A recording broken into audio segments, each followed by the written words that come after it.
Nah, di dalam krisis kita punya 3 fase. Fase krisis, ini pengalaman saya, fase krisis, fase transisi, dan fase new normal. Ini mesti dilalui. Fase krisis itu intinya kita mesti keluar dari krisis. Gimana pun caranya mesti keluar. Kalau nggak keluar mati masalahnya. Lalu kemudian fase transisi itu adalah fase di mana kita mesti menyiapkan diri untuk new normal. Dan fase new normal kita sudah bergerak berdasarkan pada apa yang sudah kita lakukan di fase krisis dan fase transisi tersebut. Nah, fase krisis di dalam pengalaman saya yang penting adalah keluar tadi, tapi tidak hanya keluar, tetapi bergerak dan berubah. Saya setuju sekali, Pak Sandi. Nah, kalau bicara bagaimana strateginya bertahan, yang penting pertama adalah people. Makanya harmonisasi penting. Harmonisasi antar family members harus saling dukung karena ini tekanan. Harmonisasi antara pimpinan organisasi dan harmonisasi antar seluruh organisasi. Itu kunci yang pertama. Kunci yang kedua adalah efisiensi, Pak. Hal-hal yang nggak perlu dihilangkan adalah kalau perlu cost reduction. Lalu kunci yang ketiga adalah memanage modal kerja. Itu mesti di-manage tuh. Kalau dipertori, kalau bisa dijual aset yang dulu nggak berguna, jual titip uang untuk bekal sampai selesai. Nah, fase lalu kemudian kita mesti bergerak. Ada opportunity di sana.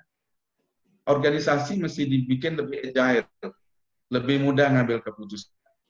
Terus manfaatkan semua organisasi, lalu review semua strateginya. 5 forces mesti direview, model bisnis mesti direview. Itu yang dilakukan oleh mereka dan kita lakukan juga. Kalau kita lihat tadi riset di Eropa juga begitu. Nah, ini penting. Yang pertama di dalam fase yang mau ke new normal ini 5 forces kita mesti review. Peta persaingan sudah berubah. Pertanyaannya, apakah peta persaingan berubah?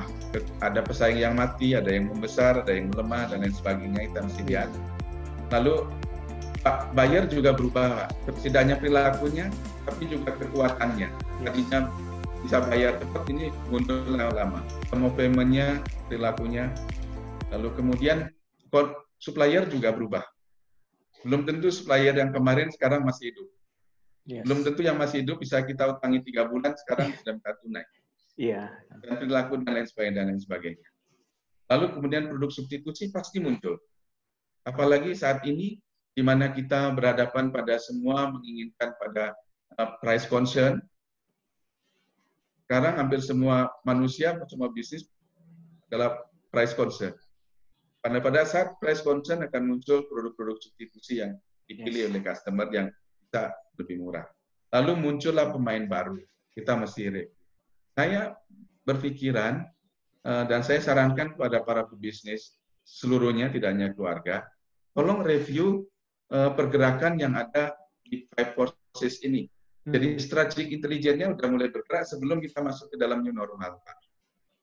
Kira-kira gitu. Dari hulu ke hilir. Nah, ini kira-kira new normal, krisis.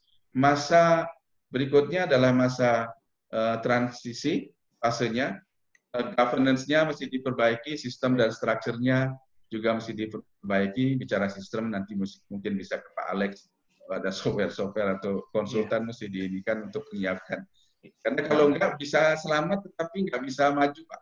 Selamat bisa tetapi nggak bisa bergerak-gerak setelah itu. Itu mesti kita siapkan. Paradigma juga mesti disiapkan. Nah, baik, ini kira-kira perubahan yang mesti diantisipasi oleh bisnis keluarga, terutama bisnisnya. Kita mesti siapkan perangkat untuk orang bekerja 3-2. Mungkin karyawan kita sudah akan menginginkan nggak bekerja tiap hari. Kita mesti siapkan itu, karena kebiasaan. Lalu kemudian fasilitas dengan meeting Zoom juga mesti perusahaan menyiapkan perangkatnya. Karena kemungkinan dengan cabang dan lain sebagainya akan terus dilakukan dengan menggunakan itu. Lalu contact free lifestyle juga mesti diinikan termasuk di tempat kerja. Tidak hanya opportunity bisnis, karyawan juga minta adanya kontak free. Kontak free. Ya, nggak bersentuhan dan lain sebagainya, tapi produktivitasnya tetap sama. Baik, Pak. Lalu kemudian cloud meeting juga mesti disiapkan. Itu kira-kira yang mesti disiapkan. Nah, ini opportunity yang muncul, ada 50, ini Inventure, saya suka tulisan-tulisan dari Inventure, dia melakukan survei terhadap bisnis apa sih yang akan muncul dengan adanya ini, COVID ini. Lalu kemudian ini dari beberapa sumber, ini juga memunculkan beberapa bisnis baru, opportunity yang bisa diambil oleh bisnis keluarga sambil menunggu new normal dan lain sebagainya. Sampai kita di fase terakhir, Pak. Ya. Fase new normal. Saya bilang new normal selalu terjadi dalam krisis karena equilibriumnya berubah. Yang pertama adalah disiplin. Disiplin dalam artian apa yang sudah baik kita lakukan pada saat krisis, menghemat dan lain sebagainya, mengekang untuk beli barang dan lain sebagainya, itu ada governance yang kita sudah buat dan lain sebagainya yang kita persiapkan, mesti disiplin dipakai. Jangan hanya pada saat krisis saja dipakai, tapi kesananya juga mesti pakai. Lalu kemudian waspada bahwa gerakan perubahan environment bisnis itu selalu berubah.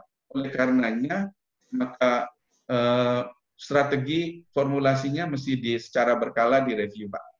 Nah, nanti mungkin butuh bantuan Pak Sandi dan tim nih mereview formulasi strategi dari bisnis-bisnis dan lain sebagainya. Dan yang ketiga adalah kita mesti sadar bahwa akan ada krisis baru. Nanti selalu ada siklus krisis dan kita mesti siap. Kita mesti menyiapkan sumber daya cadangan untuk siap-siap kalau ada krisis yang kita tidak pernah tahu kapan itu. Apakah kita siap dengan 6 bulan overhead dan lain sebagainya atau apa? Siapkanlah cadangan. Itu kira-kira Mas Andi. Baik. Lalu ini